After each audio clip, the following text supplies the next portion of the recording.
ನೀವು ಚಹಾ ಪ್ರಿಯರಾಗಿದ್ದರೆ ಮತ್ತು ಪ್ರತಿದಿನ ಒಂದೇ ಥರ ಟೀ ಕುಡಿದು ಬೋರ್ ಅನಿಸಿದ್ರೆ ಇವತ್ತು ನಾನು ಮಾಡ್ತಿರೋ ಥರ ಟೀ ಒಂದ್ಸಲಿ ಮಾಡಿ ನೋಡಿ, ತುಂಬ ಇಷ್ಟ ಆಗಬಹುದು ನಿಮಗೆ.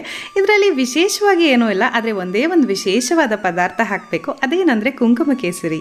ಸಾಮಾನ್ಯವಾಗಿ ಮಾಡೋ ಥರನೇ ಒಂದು ಪಾತ್ರೆ ಇಟ್ಟು ನೀರು ಕುದಿಸ್ಕೊಂಡು ಟೀ ಪುಡಿ ಹಾಕಿ ಅದಕ್ಕೆ ಒಂದು ಸ್ವಲ್ಪ ಕುಂಕುಮ ಕೇಸರಿ, ಅದಾದಮೇಲೆ ಸಕ್ಕರೆ ಇಷ್ಟನ್ನು ಹಾಕಿ ಚೆನ್ನಾಗಿ ಕುದಿ ಬಂದಮೇಲೆ ಹಾಲು ಹಾಕ್ಕೊಂಡು ಚೆನ್ನಾಗಿ ಒಂದು 2 ಸಲ ಕುದಿಸ್ಕೋಬೇಕು. ಚೆನ್ನಾಗಿ ಕುದಿ ಬಂದಮೇಲೆ ಗ್ಯಾಸ್ ಆಫ್ ಮಾಡಿ ಒಂದು ಲೋಟಕ್ಕೆ ಇದನ್ನು ಶೋಧಿಸ್ಕೋಬೇಕು. ಬೇಕಿದ್ರೆ ಮೇಲೆ 2 ಕೇಸರಿ ದಳಗಳನ್ನ ಹಾಕ್ಕೊಳ್ಬೋದು, ನಿಮ್ಮ ಚಾಯ್ಸ್ ಅದು.